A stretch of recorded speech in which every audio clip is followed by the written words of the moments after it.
CNBC TV18, embarking on a quarter century of excellence.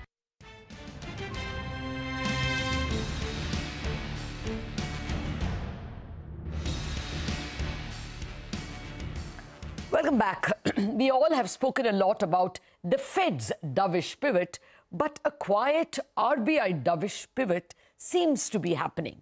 The central bank announced a 7-day variable rate repo last week to infuse 1 lakh rupees into the market, thus probably reducing the tightness in the market. Also, it has allowed the rupee to strengthen. Remember the strong 83.3, 83.4 it maintained, and one day we saw the rupee strengthen to 82.9 as well. Today I have with me Samiran Chakraborty, the chief India economist at Citi, first to analyze if indeed the Reserve Bank is getting dovish, but more importantly to check out Citi's outlook for 2024. Samiran, thank you very much indeed for joining me. Well, this is the more current question before I come to the outlook. There was this repo announced, 7-day repo. While it looks like it is to counter the outflows of advanced taxes, there was also a redemption. There was also a lower than expected CPI for November. All told, are you smelling some dovishness? So good morning, Latha. I guess the way RBI has approached this is a little bit testing the waters as they progress with their steps. The only deviation seemed to be in that October policy, where there's this apprehension that there will be an OMO sale around the corner. Once that OMO sale has not happened, the rest of the time this has been more or less balanced well. I think going forward, there would be 3 ways to look at this RBI's so-called dovishness. One would be whether the RBI is allowing the overnight rate to fall back to 6.5% on a persistent basis. The second would be at what point of time they're comfortable changing the stance from withdrawal of accommodation to more like a neutral. And then third would be when the actual rate cut comes. So this will be a sequencing which will take probably several policies. And in between, we have to deal with the volatility in inflation. Let's say, for example, the next inflation print we expect could be above 6% as well. So it's difficult in that backdrop for RBI to sound very dovish, because ultimately that 4% medium-term target RBI is extremely closely watching. Okay. No, that part is taken. All I'm asking is that with this repo announcement and RBI allowing the rupee as well to strengthen a bit, is the complex, combination giving you a sense that the call rate may be allowed to fall from that 6.8, 6.75 towards 6.5? Is that like, early Jan or something like that? So obviously the global backdrop is becoming much more positive. We were dealing with 3 different global headwinds: higher yields, higher dollar, and higher oil prices. Now all 3 of them are receding, and receding quite fast.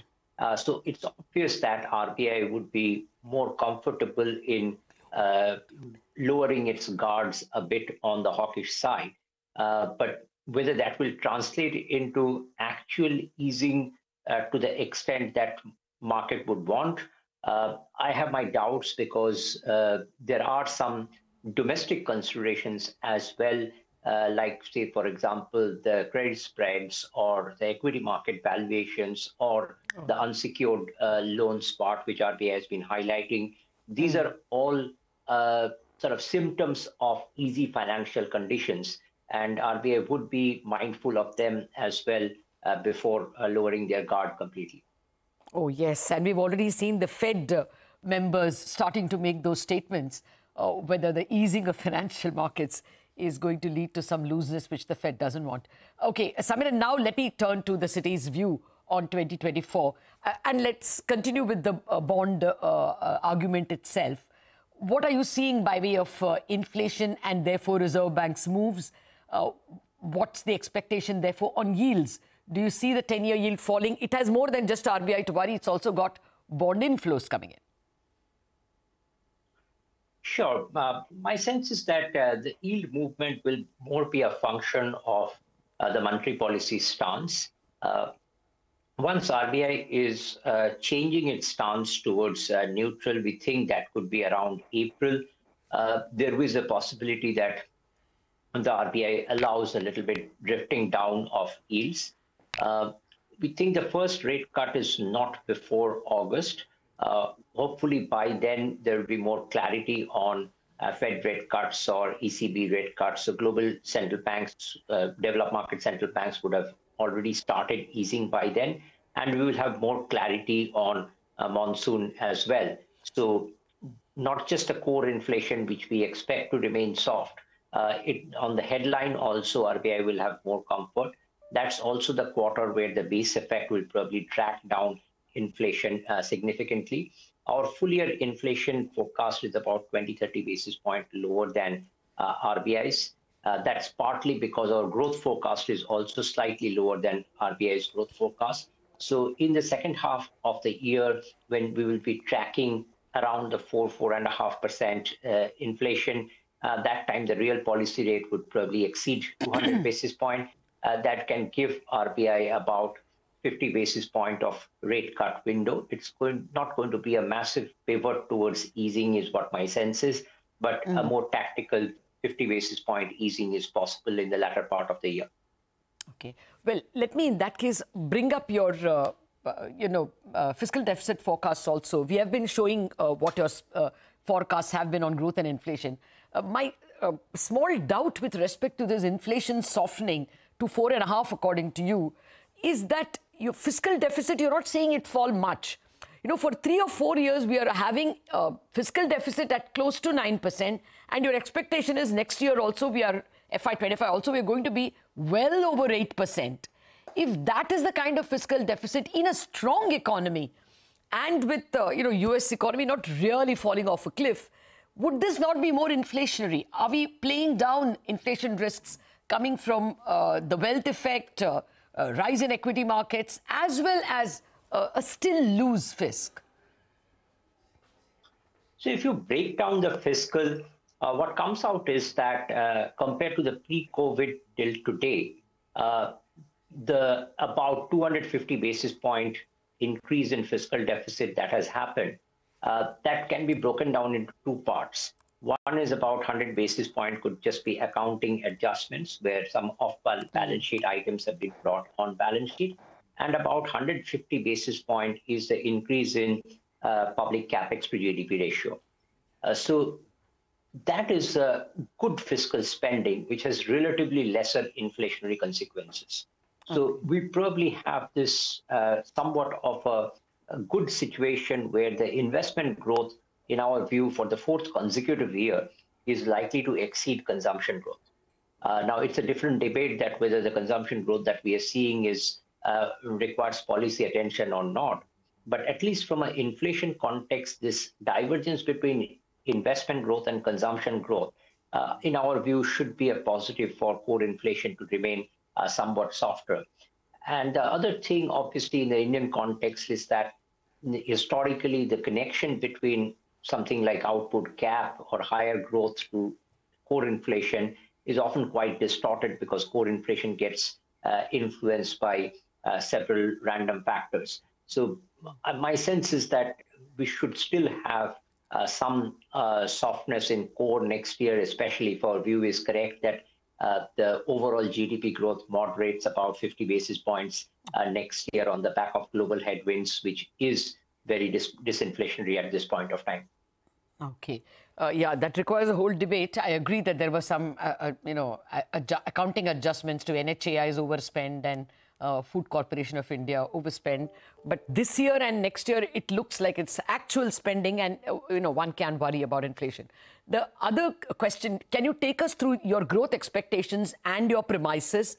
Also, I read your report and you are expecting that consumption will not take off so much. It will still be investment-led growth.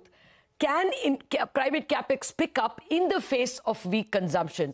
You will invest only when you see people consuming more. So can that be a headwind? So this has been a big challenge for analysts, that a lot of preconditions for private capex recovery are already in place. If you look at the asset turnover ratio, capacity utilization ratio, free cash flow to capex ratio, profitability of corporates, lending rates, liquidity in the system, private capex to GDP ratio, private debt to GDP ratio, everything seems to suggest that we are on the cusp of private capex recovery. But that animal spirit has been missing. It's difficult to time exactly when this will happen, but we think that post-elections, there is a likelihood of this improving. The conversations seem to suggest so. The FDI numbers till now have not been reflecting that much of actual investment, although the intentions are much higher. So those intentions will probably get translated into better private capex in the latter part of the year, is the forecast that we are making for now. But overall, we think from a slower global growth, which is Citi's house view, there would be some headwinds, which would mean that the GDP growth would be about 6.2% in FY25. And we see that investment still being better than consumption. Within investment, early part of the year, we might not see that much private capex, but in latter part of the year, private capex matching public capex.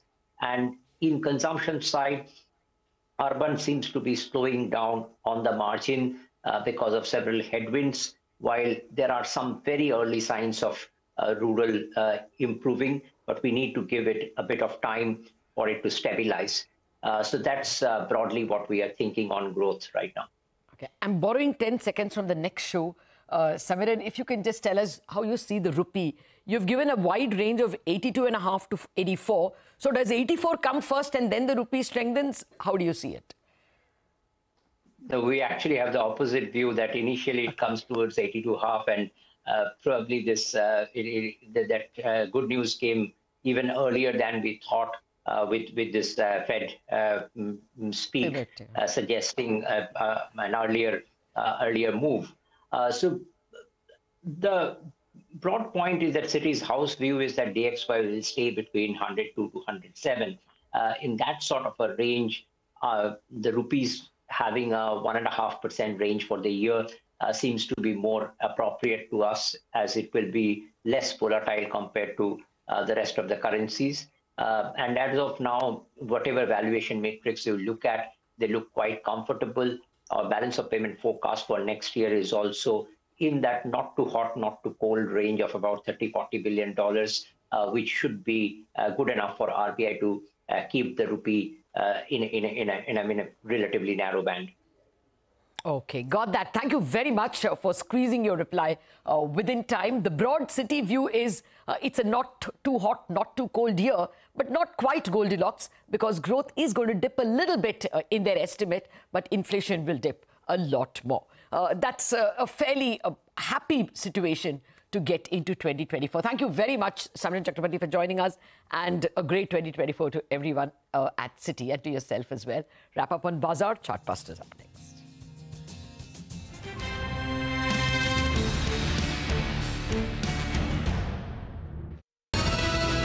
CNBC TV18, embarking on a quarter century of excellence.